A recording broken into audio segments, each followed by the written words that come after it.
at the hangar for the North Carolina Highway Patrol Aviation Unit right here in Raleigh, North Carolina, here with Captain Briggs, First Sergeant Woodard, in front of a Vietnam-era donated helicopter. Tell us, how does your department work? Basically what we have is we have 18 pilots across the state with 8 Vietnam-era aircraft and 1 Jet Ranger, which is purchased by the state of North Carolina. We operate out of 4 duty stations across the state: Kinston, Raleigh, Salisbury, and Asheville.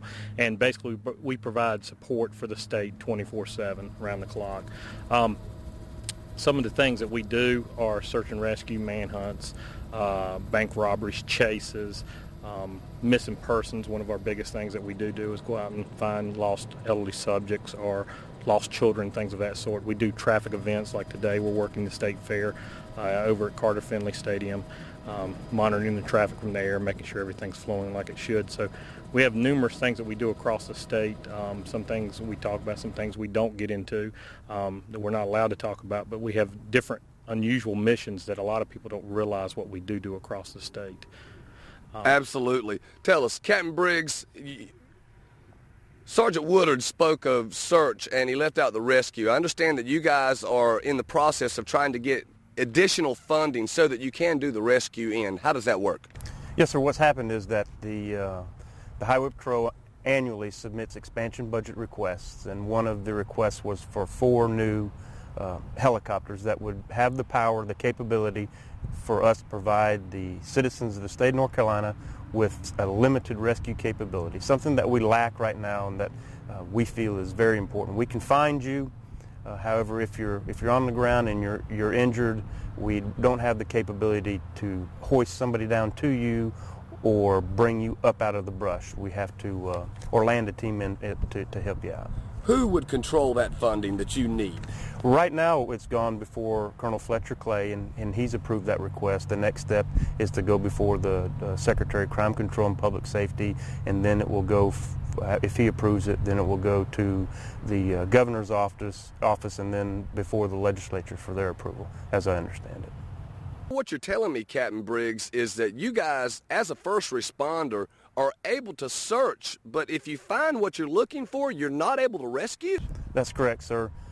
Under certain circumstances, we would not be able to, if we're not able to land next to you, we wouldn't be able to provide somebody to assist you. If you're in rugged terrain in the mountains, if you're in a swollen river, if you're isolated, where far away from a road or a path, then we cannot drop anybody down to pick you up or drop any assistance down to you. It's beyond our capability. Well, you find them, but who do you count on to actually make the rescue?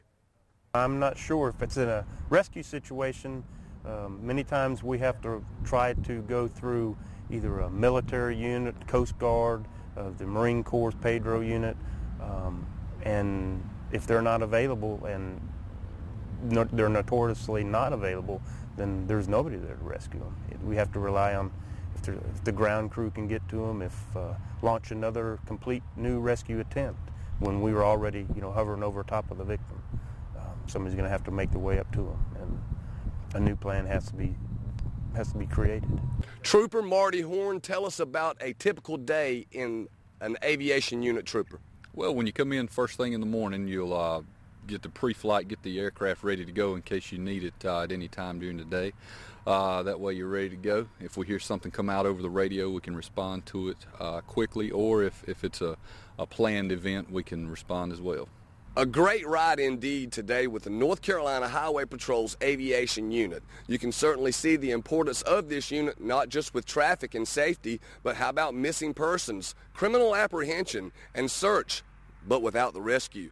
A master craftsman is only as good as his tools. These guys cannot do their job without the proper equipment. 50 people on a roof, floodwaters coming and Fran. They can find them, but they can't save them without the proper equipment.